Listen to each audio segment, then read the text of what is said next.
আনুষ্ঠানিক ঘোষণা আসার সঙ্গে সঙ্গেই খুলে দেওয়া হয় রাজধানী ফার্মগেট সহ বিজয় সরণি এবং কারওয়ানবাজার মেট্রো স্টেশনের গেট। এতে অনেকটাই স্বস্তি ফেরে নগর জীবনে। সময় গণনার সাথে সাথে কিছুটা হলেও কমতে থাকে যানজট।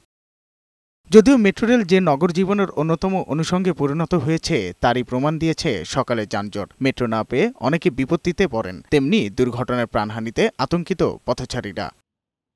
এদিকে কারিগরি টিম জানিয়েছে অবকাঠামোগত কোনো ক্ষতি হয়নি। সার্বক্ষণিক তদারকির জন্য পিলারে পিলারে সিসিটিভি ক্যামেরা স্থাপনের কথাও ভাবছেন তারা। মেট্রোতে দুর্ঘটনা ঘন ঘন হচ্ছে। এ বিষয়ে বিশেষজ্ঞরা বলছেন এই দুর্ঘটনার দায় মেট্রোর সাবেক এমডির। নন টেকনিক্যাল দিয়ে কাজ করিয়েছিলেন। কোনো জিনিস উপর থেকে পড়ার আগে একদিনে কিন্তু পড়ে নাই, সে ফিজিক্যাল মুভমেন্ট হয়েছে, মুভমেন্ট হয়ে এজে এসেছে, এজে আসার পর পড়ে গেছে। তার মানে এখানে কিন্তু কেউ যদি ফিজিক্যালি ভিজুয়ালিও যদি ইন্সপেক্ট করতো, ইনস্ট্রুমেন্ট লাগতো না, তাহলে কিন্তু এই জায়গাটার মধ্যে আমরা এই ধরনের অপ্রত্যাশিত ঘটনাটাকে ঠেকাতে পারতাম। এই বিশেষজ্ঞ আরো বলেন, তদন্ত কমিটিতে যারাই রয়েছেন তাদের উচিত বাইরে থেকে বিশেষজ্ঞ এনে পরীক্ষা করা। যারা এই প্রজেক্টের সাথে জড়িত ছিলেন, আমি দেখতে পাচ্ছি এই কমিটির মধ্যে তারাই আছেন।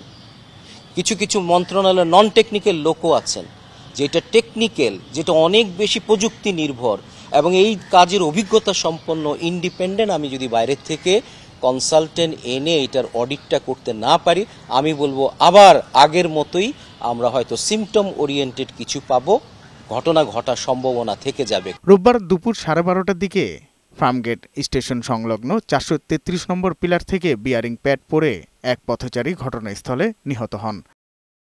সাজ্জাদুর রহমান, বৈশাখী সংবাদ, ঢাকা।